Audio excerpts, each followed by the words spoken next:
Hello students, welcome to my YouTube channel once again. দেখো, আজকে তোমাদেরকে টেন্সের পার্ট 12, যেটা টেন্সের লাস্ট প্রকার ভেদ বলতে পারো, last future perfect continuous tense. Okay, বুঝতে পেরেছো?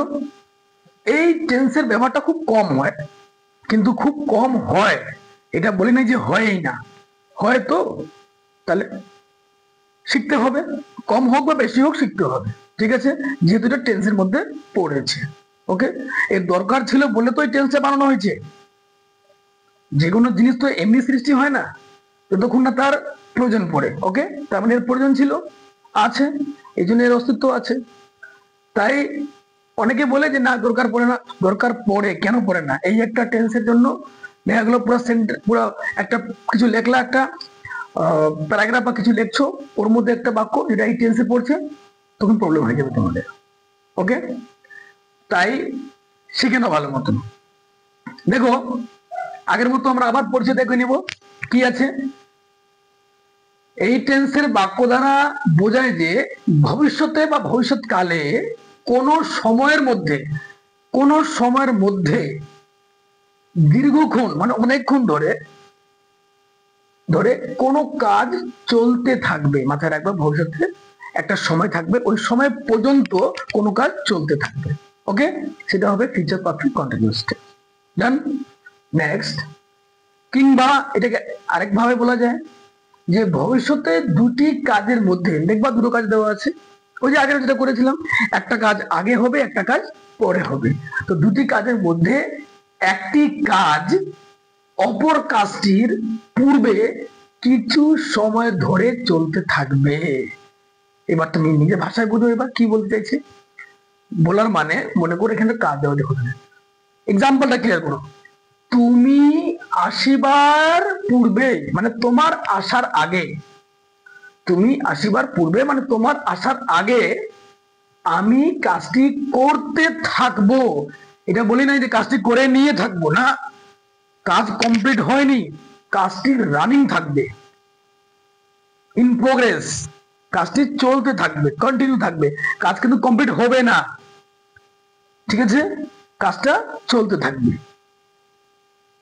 তো একটা কাজ চলবে আর একটা কাজ, দেখো, তুমি আসিবার আগে আমি কাজটি করতে থাকবো। দেখো, তাহলে প্রথম কাজ তো এটাই হচ্ছে, তারপরে 2 নম্বর কাজ যেটা হচ্ছে, বুঝতে পেরেছো?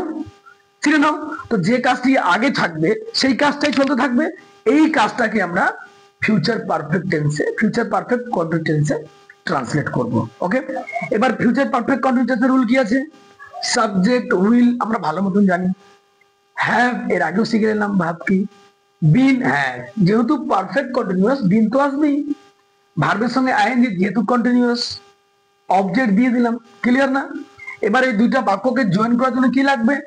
বিফোর। বিফোর মানে কি হয়? এই দেখো, এই যে পূর্বে, হ্যাঁ না? এই বিফোর আফটার এর শুনে এগুলো থাকে। আমি এই এটা নিয়ে বেশি মাথা গোলাচ্ছি না, কারণ এটা তুমি আগে শিখে ফেলেছো। ওকে, দুইটা বাক্যকে যুক্ত করে একটা বাক্য তৈরি করলো কে?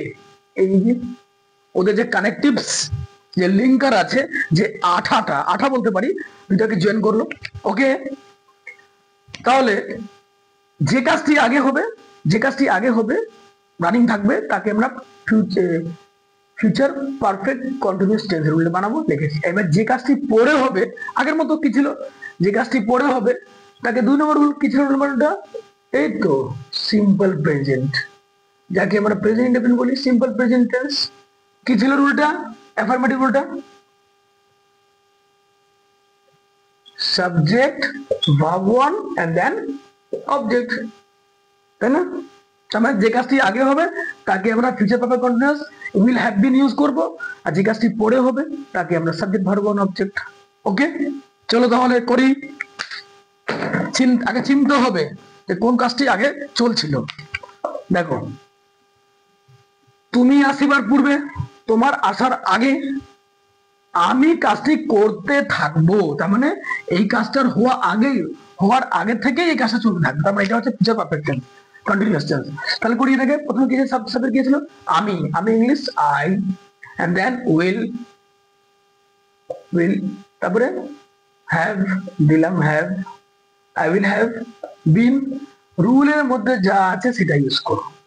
ভাবের সঙ্গে আইএনজি কি আছে, করতে থাকবো, ডু আইএনজি ডুইং, তাই না? হ্যাঁ, দেখে নাও, I will have been doing কাজটি, দ্য ওয়ার্ক,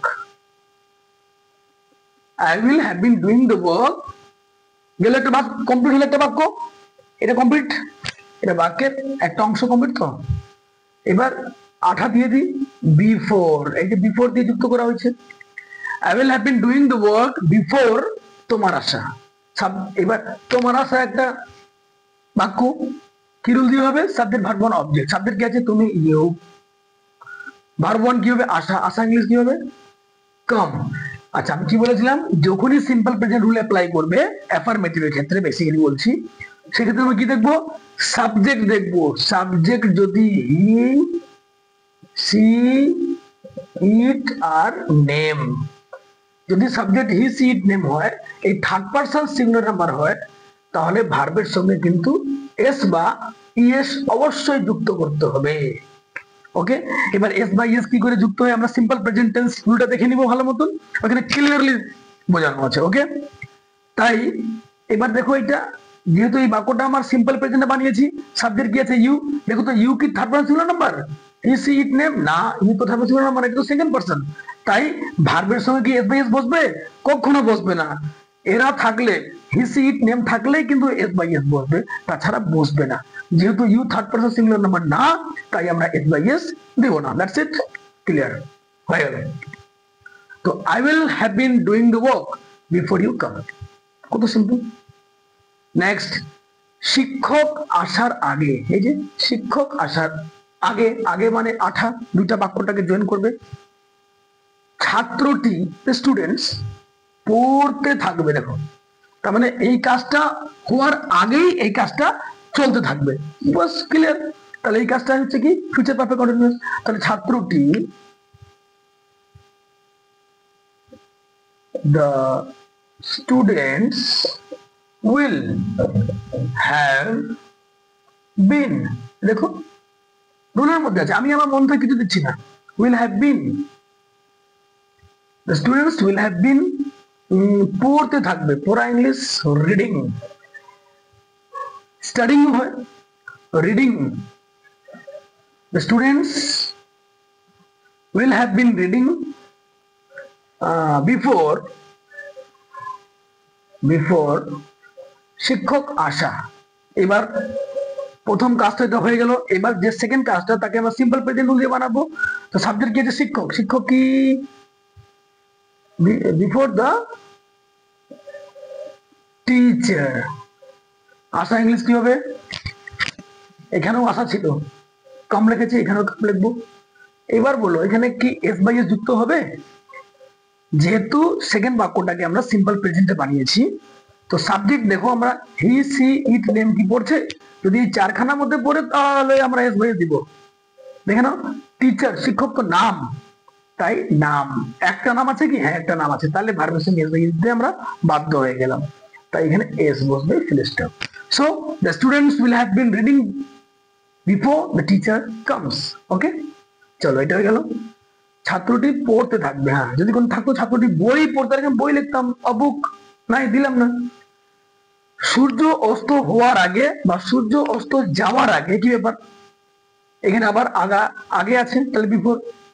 আমরা খেলতে থাকবো, এই যে তার মানে প্রথম কাজ কোনটা, আমরা খেলতে থাকবো, মানে আমরা খেলতেই থাকবো, তারপরে সূর্য অস্তটা হবে, জান।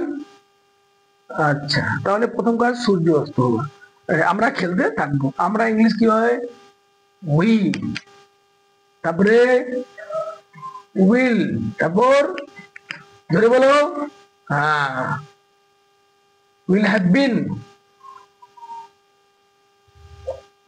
উই উইল হ্যাভ বিন, খেলতে থাকবো, খেলা ইংলিশ কি, playing, we will have been playing, কিছু আছে কিছু ফুটবল ক্রিকেট কিছু নেই, থাকলে অবজেক্ট দিব, না নাই।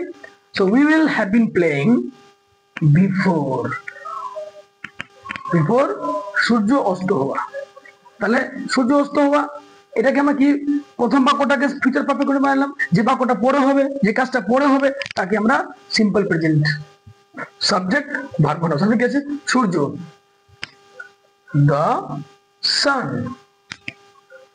ভার্ব ওয়ান কি আছে দেখে নাও, দেখে নাও, ভাব কি? সূর্য অস্ত হয়, অস্ত হয় ইংলিশ কি হয়? Set, S E T set. আবার দেখে নিব, সিম্পল প্রেজেন্ট রুল বলছে subject he she it name থাকলে ভার্বের সঙ্গে এস বাই এস। সাবজেক্ট কি আছে? সান, সান তো নাম একটা, তা নাম যেহেতু তাহলে ভার্বের সঙ্গে এস বাই এস বসবে, এই এস দিয়ে দিলাম, ঠিক আছে, এসটা দিয়ে দিলাম। So we will have been playing football বা playing before the sun sets. এখানে অবজেক্ট নাই, ফুটবল তাই দিলাম না। ওকে, চলো তাহলে বুঝতে পেরেছো? এই তিনটা বাক্যতে দেখো, একটা কাজ আরেকটা কাজ হওয়ার আগে থেকেই রানিং থাকবে, যে কাজটা আগে থেকে রানিং থাকবে চলতে থাকবে তাকে আমরা ফিউচার পারফেক্ট কন্টিনিউ বানাবো, উইল হ্যাভ বিন ইউজ করবো। যে কাজটা পরে হবে তাকে আমরা simple present subject verb object দিয়ে বানাবো। ক্লিয়ার? আচ্ছা, আমি 2025 সাল 2035 সাল পর্যন্ত, মাথায় রাখবে এই টেন্সে ফিউচার পারফেক্ট কন্টিনিউ টেন্সে তোমার কিন্তু এই পর্যন্ত শব্দটা আসবে, সময়ের আগে পর্যন্ত থাকবে। যেমন ফিউচার পারফেক্টে কি ছিল? মধ্যে, সন্ধ্যার মধ্যে, সকালের মধ্যে, দুই দিনের মধ্যে। এই মধ্যে থাকলে আমরা কি বাই ইউজ করতাম না? বাই দ্য মর্নিং ছিল না, তো বাই আমরা ওখানে ইউজ করতাম পারফেক্টে। কিন্তু এখানে যখন সময় ক্ষেত্রে আমরা পর্যন্ত থাকবে তখন আমরা ইউজ করব T I double L, till use করবো। এটা একটা প্রিপোজিশন। হ্যাঁ, আমরা প্রিপোজিশন বললাম, তোকে এর আগে বলেছি, এটাকে ঠিকঠাক মতো শিখতে হবে।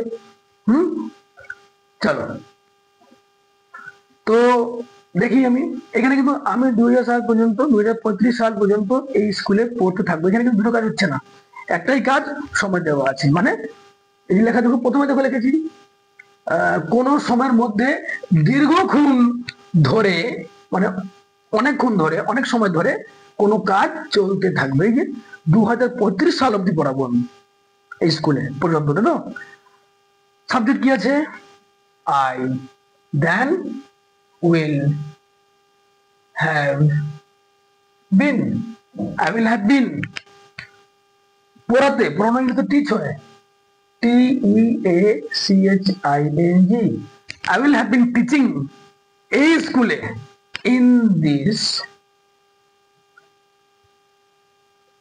this school till TILL, till মানে পর্যন্ত 2035। ব্যাস হয়ে গেল, এইটুকুই তো, আর কি আছে দেখো। আচ্ছা, নেগেটিভ যদি হয় তাহলে আমরা সাবজেক্ট উইল এর পরে নোট দিব, I will not have been doing. Have এর পরে নোট ইউজ করবে না, কিন্তু হ্যাভ এর পরে দিবে না, সবসময় উইল এর পরে নোট বলবে, নেগেটিভে নোট। যদি ইন্টারোগেটিভ হয় তাহলে উইলটা আগে চলে আসবে, ডাব্লিউএস তো তার আগে চলে আসবে, জানো তো। এই জন্য আমি এখানে আর নেগেটিভ আর ইন্টারোগেটিভ রুল আলাদা করে লিখে দিচ্ছি না, এটা তোমরা করতে পারবে, অবশ্যই করবে। বারবার বলছি, খাতায় নোট বানাবে, তার নোটগুলো একদম রেডি করে নেবে, কোনো জায়গায় কোনো খুঁত ছাড়বে না। ওকে, বুঝতে পেরেছো? কারণ গোটা টেন্সের উপরে গোটা কিন্তু ইংরেজি একটা সাম্রাজ্যটা টিকে থাকবে। ওকে, সো খুব সুন্দর করে খাতা রেডি করো। হ্যাঁ, কারণ রিভিশন তো খাতা থেকে দিতে হবে না, তাই এটা নোট তোমাদের থাকবে সুন্দর করে। এই জন্য আমি এগুলো প্রত্যেকটা পরিচয় লিখে দিচ্ছি, নাহলে পরিচয় লেখার দরকার ছিল না আমার, আমি এমনি মুখে মুখে বলে বুঝিয়ে দিতে পারতাম, যেহেতু আগে পরিচয় লেখাইছিলাম। কিন্তু প্রত্যেকটা টেন্সের মধ্যে আমি পরিচয় লেখাচ্ছি, সবকিছু বুঝাচ্ছি আবার থেকে। ওকে, তাই সুন্দর করে লেখে বারবার দেখো, বুঝো। যদি কোনো সমস্যা হয় অবশ্যই কমেন্ট করবে, তার উত্তরটা আমি অবশ্যই দেবো। ওকে, এইবার ফিউচার পারফেক্ট কন্টিনিউয়াস টেন্স, আমাদের টেন্স এখানে কমপ্লিট হয়ে গেল। ঠিক আছে, আমি এবার তোমাদেরকে এই 12টা টেন্সের উপরে আরেকটা ভিডিও, যেখানে আমি সব টেন্স মিলায় খিচুড়ি বানায়, এই ধরো 10-12টা মতো সেন্টেন্স লিখবো বাংলায়, সেটাকে ইংলিশে ট্রান্সলেট করব। কি করে বুঝবো যে এটা কোন টেন্স আছে, সেটা ইন্টারোগেটিভ না নেগেটিভ, আরেকবার চর্চা করে নিয়ে ওটাকে কমপ্লিট করে দেবো। ক্লিয়ার? তার মানে এরপরে আরেকটা ভিডিও আমার হবে। ডান? তারপরে শুরু হবে আমাদের মেন খেলাটা, সেটা হচ্ছে অ্যাক্টিভ এন্ড প্যাসিভ ভয়েস। ওকে, ভয়েসের পরে আমরা যখন ভয়েসটাকে পুরোপুরি ধরে নেব একদম, তারপরে ন্যারেশন শুরু করবো, এন্ড দেন জয়নিং। সব আমার প্ল্যানিং করা আছে। জয়েনিং এবং সিনথেসিস, সিম্পল কমপ্লেক্স কম্পাউন্ড, যেটা ক্লোজ গুলো করবো, ট্রান্সফরমেশন কমপ্লিট করবো, তারপরে স্প্লিটিং করব। এরপরে আমাদের হবে ফিগার অফ স্পিচ। ঠিক আছে, ফিগার অফ স্পিচ ওটা লাস্ট আইটেম, এগুলো শেখার পরে। ক্লিয়ার? তো বন্ধুরা খুব ভালো মতো শেখো, পড়ো। আরেকটা কথা বলে দিই শেষে, টেন্সের শেষে বলে দিচ্ছি, মাথা রাখবে আমি কিন্তু কিছু নতুন শেখাচ্ছি না। ঠিক আছে, এটা যে আমাদের আগে যে টিচার গুরুদেবরা বলে গেছেন ওই জিনিসটাকে আমি তোমাদেরকে দিচ্ছি, আবার তোমার থেকে অন্যরা নেবে। এই সার্কেলটা চলতে থাকবে, বুঝতে পেরেছো? এবার উনি আমাকে শিখিয়েছেন, আমি আমার মতো নিয়েছি, ঠিক? এবার তুমি তোমার মতো নিবে এই জিনিসটাকে। এটাই না যে এক্সাম্পলই থাকবে না, উনি আমাকে এক্সাম্পল দেখাননি, বিভিন্ন বইতে কালেকশন আছে, বই পড়বে অবশ্যই, সেখানে ট্রান্সলেট করবে, যে কোনো বাক্য নিলে ট্রান্সলেট করবে, তখন এটা তোমার নিজস্ব হয়ে গেল, তাই না? জাস্ট এটা ধরাই দিতে হয়, এইটুকুই কাজ, এটুকুই আমার কাজ, আমার গুরুদেবের কাজ ছিল। এবার তোমার, এটা তোমাদের দায়িত্ব এখন এটাকে আগে নিয়ে যাওয়া, বুঝতে পেরেছো? তাই নতুন কিছু দেখাচ্ছি না, আমি জাস্ট ওই জিনিসটাকে আমি আমার মতো দেখাচ্ছি। ক্লিয়ার না? এটাকে দেখো ভালো মতন, বুঝো। আমি খুব শীঘ্রই অবশ্যই আসবো নতুন একটা গ্রামার নিয়ে, তাই ঠিক আছে? Thank you.